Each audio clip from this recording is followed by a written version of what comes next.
नमस्कार, राधे राधे, जय श्री कृष्णा। आज की मेरी कथा है साल्व का उद्धार। देखिए, भगवान श्री कृष्ण भीष्मक राजा की पुत्री रुक्मणी जी के विवाह में सम्मिलित हुए, क्योंकि वो जो थे उन्हें निमंत्रण दिया गया था। क्यों ना दे, जब सभी राजाओं को दिया है भीष्मक राजा ने निमंत्रण, तो उन्हें भी देना पड़ेगा। आए भगवान श्री कृष्ण तो रुक्मी और उसके 3-4 मित्र पहरा दे रहे थे द्वार पर कि कृष्ण जैसे आए तैसे उन्हें मार दिया जाए। रुक्मी थे, साल्व थे और 2-3 ऐसे दंत वक्त्र नाम के कई 2-3 मित्र थे। तो वे सब रुक्मी के साथ वहाँ पर खड़े थे कि कोई आए ना शत्रु हमारा।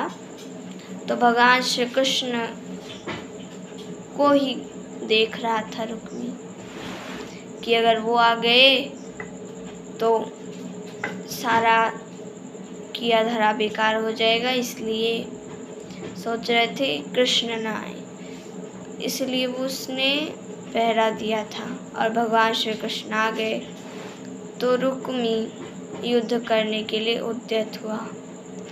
भगवान श्री कृष्ण ने सोचा कोई बात नहीं है, विवाह का समय है, ऐसा लड़ाई नहीं करनी चाहिए।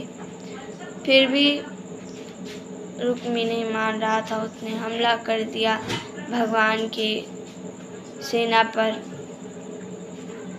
और इधर भगवान भी खूब युद्ध किए थे। उनमें साल्व जो मित्र था रुक्मी का, उसका उद्धार हो गया था, भगवान ने कर दिया था उसी समय।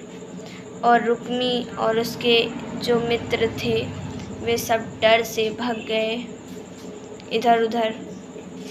तो फिर अब भगवान श्री कृष्ण पुरी में प्रवेश करते हैं, भीष्मक राजा के महल में प्रवेश करते हैं। और अब उसमें शिशुपाल भी भाग गया था। तो भीष्मक राजा सोचते हैं क्यों ना मैं अपनी पुत्री का विवाह इन्हीं से कर दूं। वो चाहते भी थे। उन्होंने अपनी पुत्री से पूछा तो उनकी पुत्री ने हाँ कर दिया। फिर उसके पश्चात भीष्मक राजा ने भगवान श्री कृष्ण के साथ अपनी पुत्री का विवाह किया था। और कहते हैं कि उसमें उन्होंने काफ़ी सारा दहेज दिया था, जिसमें कई सारे गहने थे, आभूषण थे, कई सारी दासियाँ दिया था और कई सारी माणिक्य दिए थे और अशर्फियाँ भी दी थी। हाथी, सहस्त्र हाथी, घोड़े लाखों करोड़ों, रथ दिए थे हजारों। बहुत ही खर्चा किया था राजा ने और विवाह हुआ। फिर उसके पश्चात भगवान श्री कृष्ण और रुक्मणी जी को भीष्मक राजा ने विदा किया।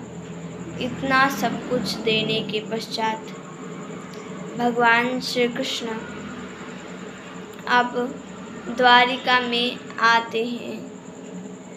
तो द्वारिका वाले सोचते हैं कि भगवान श्री कृष्ण का विवाह हुआ है, तो वे बहुत ही प्रसन्न होते हैं और बहुत खुशी मनाते हैं। कई लोग सड़कों के किनारे जमा हो जाते हैं और भगवान की आगवानी करते हैं। सब बहुत सारे बाजे बजाते हैं, नृत्य करते हैं, गायन करते हैं। भगवान श्री कृष्ण का विवाह होता है और सब बहुत प्रसन्न थे कि भगवान श्री कृष्ण का विवाह हो गया। तो आज की कथा हमारी यही समाप्त होती है। धन्यवाद। राधे राधे। जय श्री कृष्ण।